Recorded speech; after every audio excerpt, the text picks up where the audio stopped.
Well, hi there, folks. Welcome to the program. This, of course, is Stinchfield, the podcast. Great to be along with you. I was looking at one chart that I believe tells the whole story. We have talked so much about COVID, the plandemic, as many people call it, and then the response to it and the shot. And then you look at 2020 and 2025, this spike in deaths after vaccination skyrocket. I mean, it basically goes from flatlining for decades to huge spikes in deaths. Now, is this from the COVID shot? Probably. It's a telling chart. I want to talk to my good buddy, Dr. McCullough, about it. And then I want to dig in deeper to probably one of the most important studies that has been conducted yet. I think we need to even expand this study about ivermectin and mebendazole having great positive effects on cancer patients, meaning getting rid of cancer, reducing the amount of cancer. And I think there's a preventative attribute to all of this as well. But let's talk to the doctor behind that study, Dr. McCullough, here as we get the program started. First off, twc.health/grant. That's where I want you to go to get all of the great products from the wellness company, including that ivermectin and mebendazole combination, which is used as a parasite cleanse, but has this off-label use now of fighting cancer with great benefits. We'll talk about that. twc.health/grant. Use the promo code GRANT for 10% off. Of course, there are the medical kits and so many other products like Mars if you want to build your testosterone, the TheraBlue, which is my favorite. I just was at the beach with a very special lady friend and her kids, and I was running around playing football at 57 years old with a 10-year-old boy. I am more sore than you can imagine, which is pretty pathetic. TheraBlue, that's where it comes in handy. All right, twc.health/grant. Use that promo code GRANT for 10% off. Folks, let's get the show started. Uncensored and unapologetic. This is Stinchfield. Here's your host, Grant Stinchfield. All right, it is so great to be along with you all today. Yes, I'm Grant Stinchfield. I want to bring in Dr. Peter McCullough with the Wellness Company. Doc, it's great to see you. Great to see you. All right, so let's first off talk about this chart that I saw that deaths after vaccination literally skyrocket at the year 2020 into 2021. Mm-hmm. It can't be a coincidence. No, these data, I think, are so visually compelling. Half the nation takes a vaccine once a year, for decades. Half the nation takes a flu shot. Of course, all the kids are taking shots as part of their routine. And the number of deaths that have ever been reported to the CDC data center per year is about 150. So that's the whole nation. There can be weird allergic reactions or other things. So that's the 150 is the baseline. The vaccines are introduced in December of 2020. And in 2021, Grant, we're talking thousands of deaths are reported into this system. I mean, this is astounding. And so the worst year for death was 2021 for vaccines of all time. And that's the year that if people were going to take a COVID shot, they took it in 2021. Then 2022, it's less. 2023 is less, and 4. And now in 2026, it's almost getting back to the baseline. It's not at 150, but it's still up there, partly because of some late deaths that occur after vaccination, and partly because some people are still taking boosters. In some places, they're forced to take them, Grant. All right. I would think that the fact that it spikes in 2021 as they roll out this vaccination and so many Americans take it. What was the proportion of people who took the vax versus didn't? USA Facts has the best data because they use the tabular CDC data. So the number is 81% of Americans took one or more shots. 70% took 2 shots. Okay. Now, after that, the number of people who took boosters, that number is not clear. The CDC quit tracking that. They now just do a phone survey about what people's viewpoints are on this. So the CDC is not reporting to us who exactly is taking boosters now. So I did a Twitter poll a few months ago. Now, granted, this is biased of people who follow me, Grant, but I have over 1 million followers. And the answer is less than 1% of Americans are taking boosters now. Yeah. Now, I would say because of the people who follow you and your background, you're going to get a huge percentage of people who are certainly not taking boosters. It's interesting to me, though, that they stopped tracking who was taking the boosters. I don't think that's any innocent little, oversight. I think that's all by design. Do you? Well, sure. If they reported the data and hardly anybody's taking boosters, people would say, well, geez, why should I take one? So it's going to lead to vaccine hesitancy. Now they use what's called the NIS, the National Immunization Survey. This is a robocall. Grant, do you ever get robocalls on your cell phone there in Dallas? Of course. I mean, come on. Who answers these robocalls? So if you answer a robocall from the CDC and you go through all these questions and they say, well, do you think you're likely to take a COVID shot? You say, well, yeah. Well, according to those robocall data about, attitudes towards taking a shot, the CDC is calling it at 15% booster rate, but it's not the real rate of people taking these shots. Do you think another side of this is not only do they not want people to know that people aren't getting the boosters, there's like 4 double negatives in there. I apologize about that. But there's also the aspect that I don't know if they want to have the evidence that possibly the boosters are doing bad things as well. If they don't track who's getting them, how are you going to tie it to negative effects? Yeah, good point. I think most of it, though, is just they don't want to contribute to vaccine hesitancy. But another story broke, Grant. I don't know if you saw this, but I believe it's Pfizer and BioNTech was doing a booster randomized trial, which they're supposed to do. And you know what? They shut it down because no one wanted to sign up for the trial. Wow. It's utterly amazing. Now, back to this chart that spikes in 2021, 2022, then it starts to decrease again. I think adding to the evidence that it was the COVID vax is clearly the spike in 2021 when it comes out. And the fact that you have these numbers that so many people stop taking it and then all of a sudden the numbers dramatically decrease, that can't be ignored. No, it can't. It's either people quit taking the shots, which we know for sure happened, or the other thing is maybe the boosters became far safer. I mean, that's the other, or both happened. Remember the very first spike protein, and Grant, when you and I got COVID early, the spike protein on the virus was the most brutal type. If you were going to really get sick from COVID, it was in 2020, 2021. After that time, the virus mutated to Omicron variant, for instance, and all the boosters that followed the Omicron, that's a much more mild version of the spike. Right. So, sure. Are the vaccines safer today? Probably are. Are people taking them? Essentially, no. All right. So let's break this down. So when you say that they are probably safer today, do they still have this spike protein in them? Yeah. Mm-hmm. And so Pfizer and Moderna is still the messenger RNA for the spike. And then Novavax in the United States is actually the spike itself, 5 micrograms. All right, so how does it get safer if they're still using that to cause so much problems? Because the spike itself is less dangerous. Oh, I see. So, I mean, I'm going to get too deep in the weeds here. But what are they doing? Are they taking the spike from a live virus?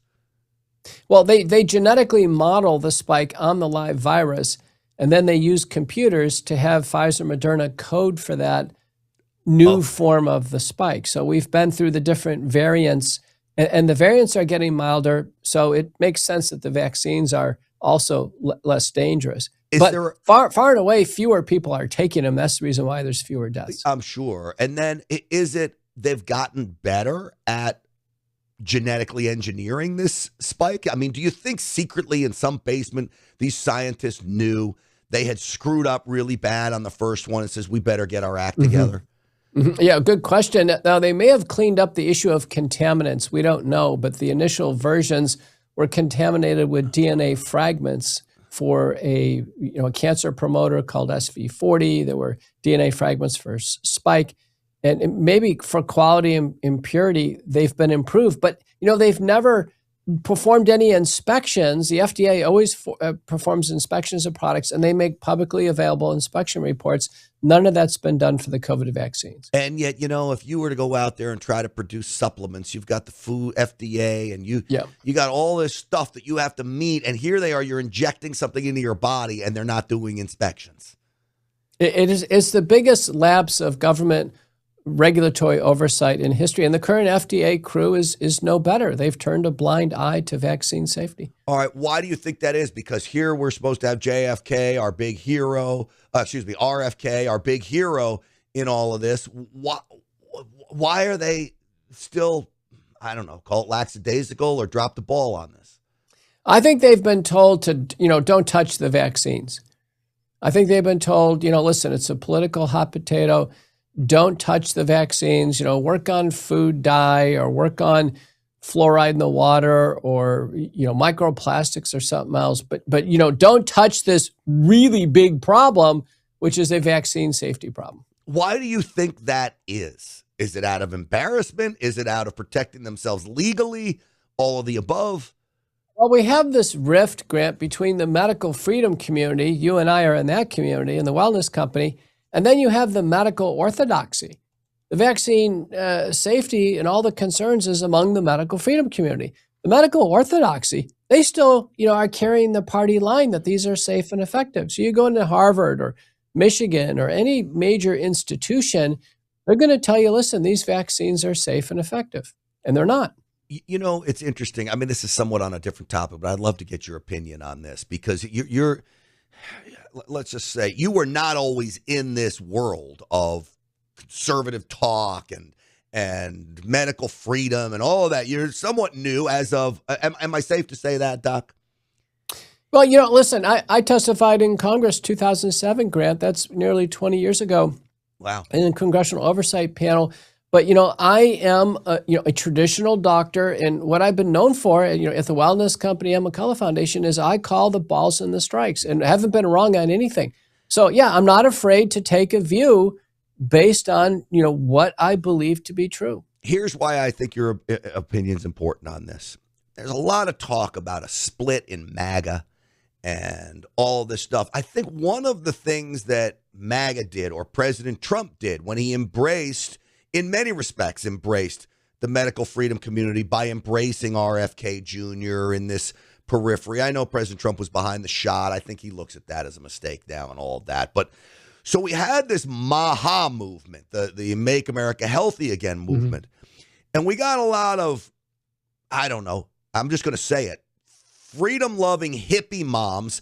I don't even know if the hippie moms were really all that freedom-loving. I think they got lumped into the freedom-loving, and they said, oh, wait a second. I was a Democrat, but, boy, the Democrats want to push all this stuff. And then now it becomes even more crazy, like the war in Iran and all this stuff. And so the hippie-loving freedom moms are like, well, wait a second. I was always a no-war person. And now there's all this confusion that nobody quite knows where to fall from this new group of Make America Great Again conservatives, and especially the MAHA movement, where I think a lot of them may not have been Republicans all along, but saw that Democrats wanted to push this stuff. And now there's this kind of wide confusion. Right. Well, don't forget, there are a few things that will always divide people. One is a big crisis at home. So clearly the COVID pandemic divided us. It did. It just happens. And the other thing that divides people is war. And people have different views on war. I can tell you as a doctor, people always ask me, well, what side are you on? I said, traditionally, doctors don't choose sides. If you look at the history of doctors and medics in war, we actually take care of people shot and injured and dead on both sides. Yes. That happened in the French and Indian War and the Revolutionary War, Civil War. So the bottom line is, doctors, we just traditionally, we don't take sides. And of course, remember, there's a vein of people out there who are libertarian. And, probably the one in Congress, is Rand Paul. Yeah. And libertarians, to their core, Grant, they're anti-war. So. Do you think these MAHA moms with the raw milk and no fluoride in the water, and of course they're on my side with this no vaccine and choices, do you think they're more libertarian?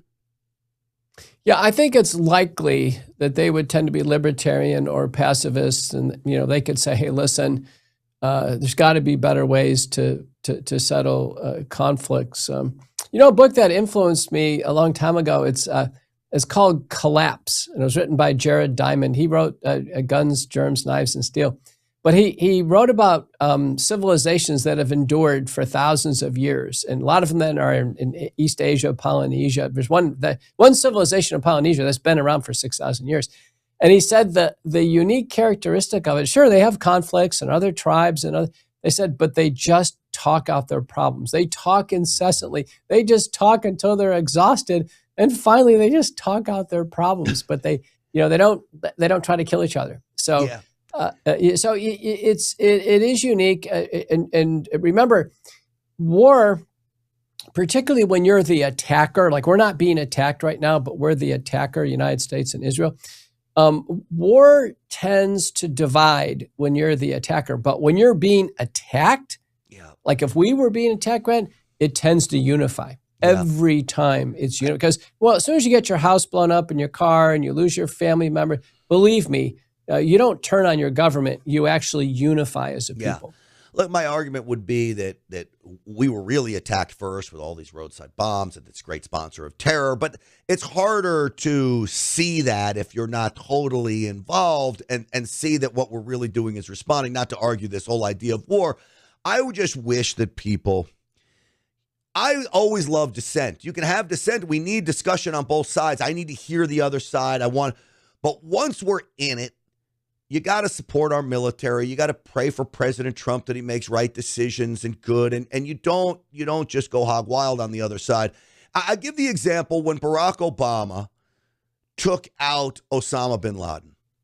I was so happy that he did it. I was proud that he made the call. And I prayed for him that he would make the right call. I did not wish for his failure. And I just can't believe there are people on the other side that wish for our failure, even if you disagree with something. I don't wish for any. I actually didn't even wish for Joe Biden's failure. I thought the country would be better off if he didn't fail. But the example of that, Grant, was when the serviceman was down, when he was behind enemy lines, somebody, and I think Trump said this yesterday, somebody leaked the information to the press. Yeah. Well, that's a disaster, right? Because you don't want to tell the enemy one of your guys is behind enemy lines, right? So, that's an example of essentially sabotage. Yeah. So I agree with you. In military times, you don't want to do things that obviously, work to infringe or impair, and put your fellow citizens and your military servicemen in peril. But at the same time, there is a role for historians and just even recent history. Iran-Iraq war ran from 1980 to 1988. Mm-hmm. So people in Tehran, they lived out of bomb shelters for 8 years. Yeah. They know all about bomb shelters. They know about getting bombed. They know about how to be resilient.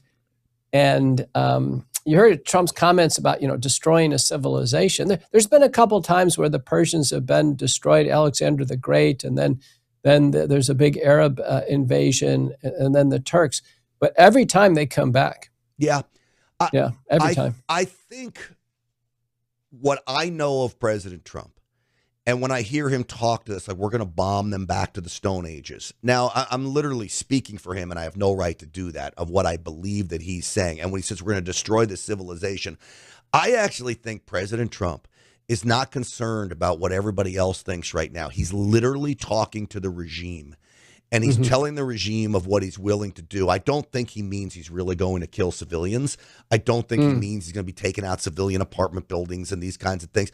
What he's talking to is the regime, says this is going to be the end. But here's the reality, and I think you'd agree with this, Doc.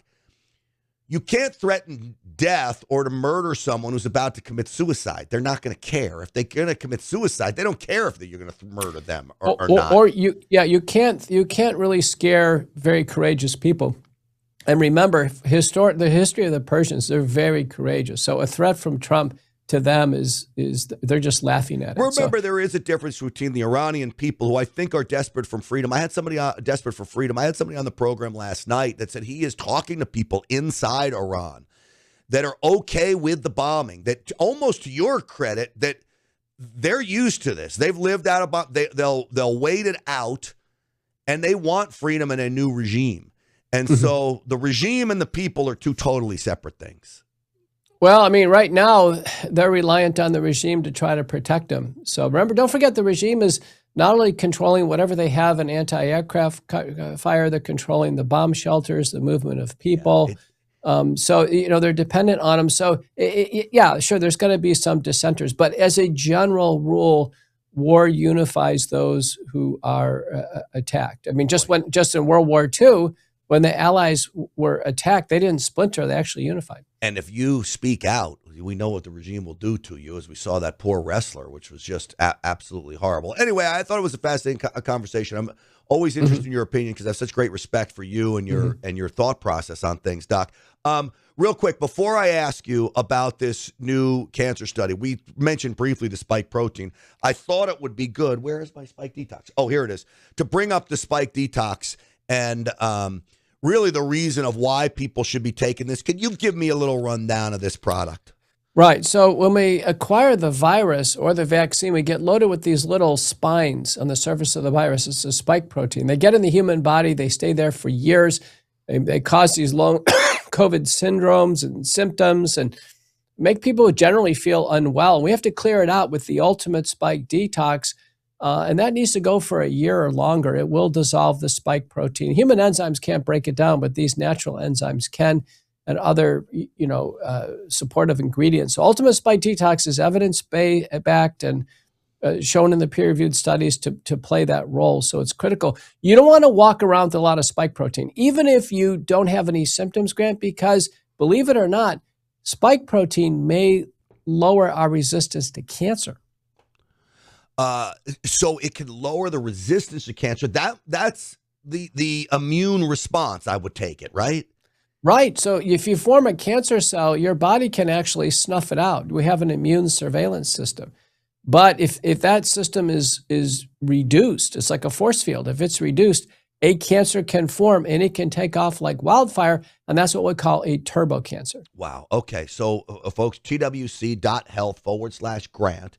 Use the promo code GRANT, and we really have seen an explosion of turbo cancers, which is frightening to me. And I push this all back, I think, again, to the spike protein as well. twc.health/grant. Use that promo code GRANT for 10% off. All right, Doc, before I let you go, because I know you're a very busy guy, this study, we talked about it briefly last week with Dr. Thorpe. Ivermectin and mebendazole. Now, the wellness company has a parasite cleanse that uses ivermectin and mebendazole. Coincidentally, the exact same formulation that the wellness company offers for that parasite cleanse was the exact formulation used in the study. Am I correct? That's true. So, ivermectin and mebendazole is FDA approved to treat neglected parasite infections. And so that's what you do when you get that product from the wellness company. You check it with a doctor. Patients with cancer can elect to actually, based on the existing scientific information, say, I want to use that for cancer. And that's the group that we studied. All right. And the benefits were, almost beyond belief, 84% benefit, a positive benefit. Now, so let me kind of lay this out. It's preliminary, and it's what's called patient-reported outcomes. This is what the patients told us. So they're all cancer patients. They're all engaged with their cancer centers. Most of them are getting scans every 3 months. These are patients who had the most common cancer was prostate in man, breast in a woman, and then lung cancer. And then after that, much smaller fractions. So mainly the solid organ cancers. They had, background chemotherapy, radiation, surgery. So they go on ivermectin and mebendazole, just under 200 patients, and they fill out all the information.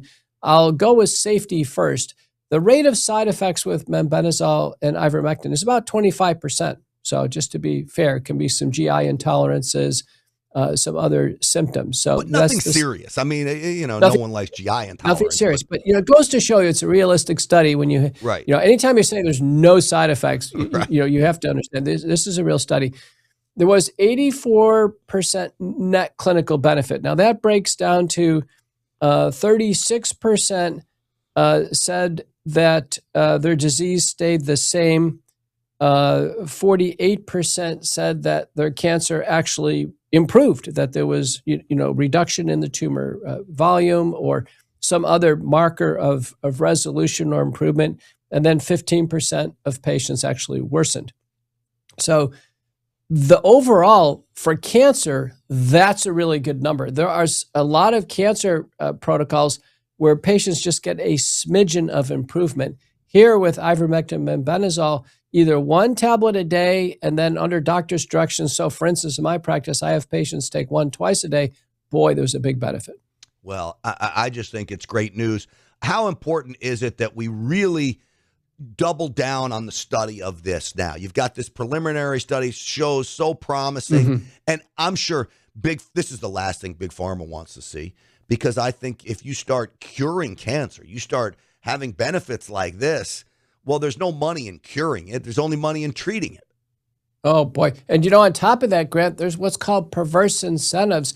The cancer centers do what's called book and bill. So the cancer centers administer the chemotherapy and they take a cut of the revenue. So the cancer centers are incentivized to use very expensive chemotherapy, even if it's not that effective, because of the percentage profit. So what needs to happen is the National Cancer Institute and Dr. Jay Bhattacharya is over the whole NIH. They need to do a large prospective double-blind randomized placebo-controlled trial. You take Wellness Company formulation or another one and test it in these solid organ cancers. And just, we're talking like 20,000 patients in each arm. We need a big-time randomized trial. The other thing that needs to happen is our cancer centers need to be incentivized, and this is where Dr. Oz comes in, to actually incentivize them to use affordable generic medications, even in their off-label application. It can't just all be expensive chemo. Yeah.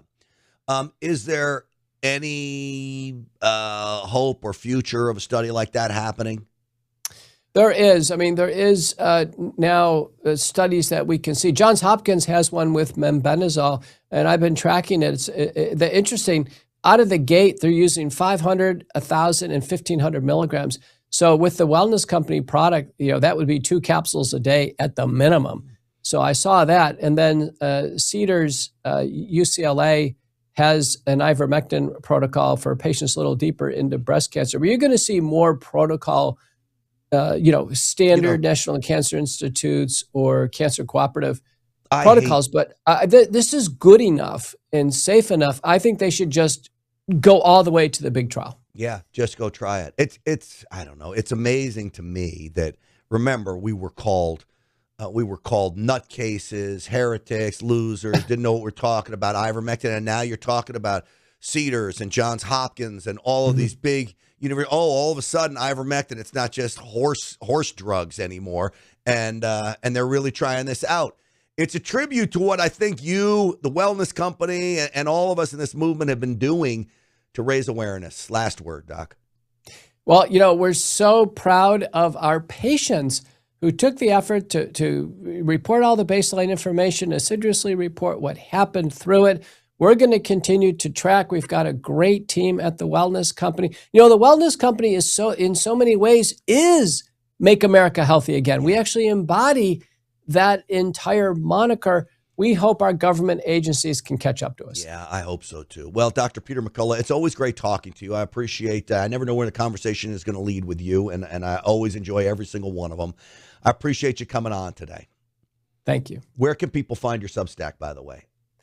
Go to thefocalpoints.com. Everybody should sign up for Substack. Remember, freedom of speech is actually respectfully reading and listening to viewpoints that you don't agree with. That's actually freedom of speech. Yes. Dissent is always welcome, as I like to say. Dr. McCullough, thank you. It's good to see you. Thank you. All right. And I urge everyone out there to sign up for Dr. McCullough's Substack. I get it every morning and enjoy it. And there's nothing like getting a little knowledge about something you didn't know about. And that's what happens almost every day when I read his Substack. I'm like, oh, I didn't know that.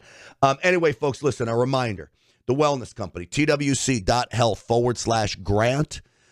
Use the promo code GRANT for 10% off. Remember, I really think maybe one of the most important products is the Spike Detox, Ultimate Spike Detox, this one right here. And then really consider this parasite cleanse from the wellness company with mebendazole and ivermectin. And if you're going through cancer, look, you don't have to take it from me. Do your research, do all this stuff. You have nothing to lose but to try this. As you heard, the side effects, 25% might have some gastrointestinal problems. Big deal. You're going through cancer. That's nothing, man. You can just do that standing on your head. So it's worth a shot. twc.health/grant. Use the promo code GRANT for 10% off. That's going to do it for us today. Thank you so much for watching. I so enjoy all of you. Big show tonight. I mean, we are doubling down on Iran right now. We just took out Karg Island from what I understand. You know, that's the island where all the fuel comes out of Iran. President Trump means business. Is this going to be the start of something big? Or is it going to end what was something big? I hope it's the start of the end. I understand the markets are reacting negatively today. I don't know why this isn't priced into the market already. Look, President Trump gave them an ultimatum of 8 p.m. Most of us knew they're not going to come to the table with everything that we want. So what are you surprised about, markets? Seriously. Everything in America says we're moving in the right direction right now. What are you surprised about? None of this should have any effect on Tesla or Micron Technologies or any of these companies. Come on. But the markets are finicky. And I think Wall Street profits off a lot of this. All right, folks. Again, that's going to do it for us. GrantStinchfield.com is my website. Stinchfield1776. Thanks so much for watching. We'll see you tonight on the Real America's Voice show. God bless all of you.